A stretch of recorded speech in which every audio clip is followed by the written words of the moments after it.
Welcome back to your winter warmer edition of Afternoon Express. Now, if you eat, sleep and dream of baking, the new season of the SAFTA-nominated show on SABC, The Tastemaster SA, can be your ticket to stardom. If you want to become the next South African baking influencer and you know you've got what it takes, then enter now. And to give you a head start, we have a classic but oh so delicious scone recipe that will have you begging for more. Now, as a Tastemaster alumni, Dumi, former winner, congratulations. Thank you. You're showing South Africa how to win as well. Exactly, Palisa. So I'm telling the people that, yes, I entered, I was put through my paces, and here I am now. And we're about to get into this recipe, Chef. We're all about that baking, right? Oh, yes, we are. Make a little bit of scones. Chef, are you much of a baker yourself? I love baking, to be honest, but I need a bit of time to myself because it takes patience. It's not like hot kitchen where everything's thrown together. Yeah, definitely a therapeutic moment. So let's get into it, Dumi. Definitely, Pali. So myself and Chef are going to be making a variation of scones. So we're going with a bit more savory side today. Normally, scones would be eaten as a sweet treat, but on our side, we're doing it savory because we're actually planning on eating them with that beautiful stew that we made earlier. Wow. And then over here, what I'm trying to do is I want to show you the ingredients that we need for it, right? We've got some flour, we've got some butter, we've got some buttermilk, some salt, and we've got some baking powder. Chef, I don't know if there's anything else that I'm missing for a scone recipe. I think for a savory scone recipe, we're on the point at the moment. On point, right? And the cool thing about this recipe is if you make a really nice steak and kidney pie filling, or any pie, and you don't want to put like a pie pastry crust on top, short crust or puff, you can put scones on top of it. It's an old English trick. It's marvelous. Okay. We're talking award winners here, Bella, so you see what we're about. All the way up. But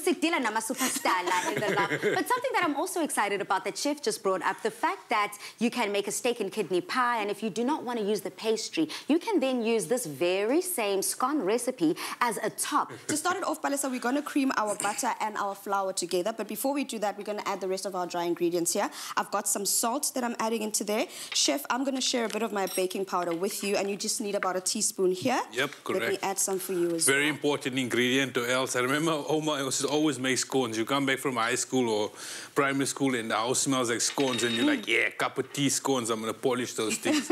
And she was so disappointed the once because all the scones were like flat biscuits. Oh, wow. So don't forget the baking powder. The baking powder essentially is the key to make sure that those scones puff up and they become that voluminous, flavorful, puffy kind of mixture that you want. Correct, Vale. And then to get into it, all you're going to do is you're going to try and cream the flour and the butter together.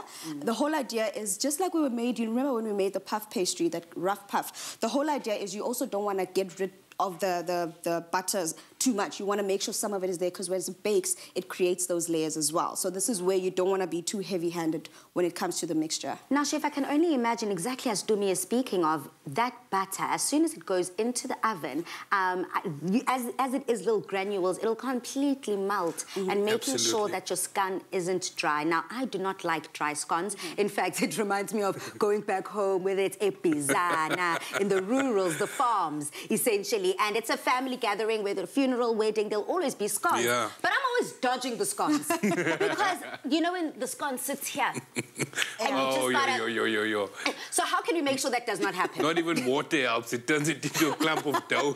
That's soft. Palisa, that's why we've got our buttermilk to help with that.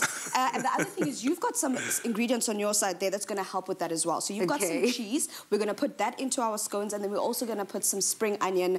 Obviously, like we said, if you want to keep it sweet, you can also, this is where you'd add your sugar and stuff like that, but we're keeping it very savory today. I think one important thing about the scones as well, if I can give you a tip, is don't overwork it. It's like you just literally want to bring it together, and once it comes together, you don't use any more flour, just use your rolling pin to lightly sort of flatten it up to about 2.5 to 3 centimeters in thickness, and then you sort of cut it out from there, or you could even keep it in its circular shape and cut them into wedges so you have no offcuts at all as well. But overworking it is going to sort of keep it very doughy, and the scones that you are used to from back home, that's what you're going to get. Yeah, we don't want that. Okay, let's make sure that we have nothing but the best. Dumi, you went for a different method on your side. Yes, so what I've done here, Palace, is I've put it onto the surface, and this is where I'll be working it off from, because this is what Chef is basically saying. We don't want to overwork it. So I want to make sure that I only mix as little as possible with my hands. Can I ask you just to pass me the cheese, because I'm gonna keep it cheesy. I'm going to not add the spring onion here. And I'm just going to fold it in, and then after folding in, start cutting my scones and put them onto the tray. Chef, you've got a cookie cutter, so you can do the round ones. Let's say triangular ones. Okay. So what I'm doing here, like we said, we don't want to overwork it, Balasa. So all I'm doing is I'm creating a layer of my cheese and then folding in because we don't want to overwork it. We basically just want the layers to be created with the flour, the layers to be created with the butter, and it's slowly coming together. Like we said, Chef, we don't want it to be... No, not at all. Yeah, we don't want it to be overly dry.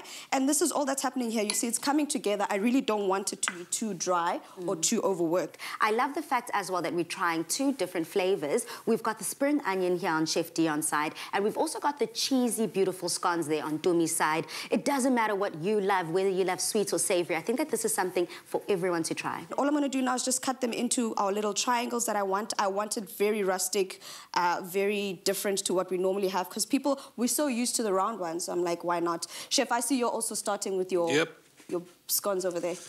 You can see it's just barely holding together. So correct. And that's what you want, right, Chef? You don't want it to be... Oh, look at that.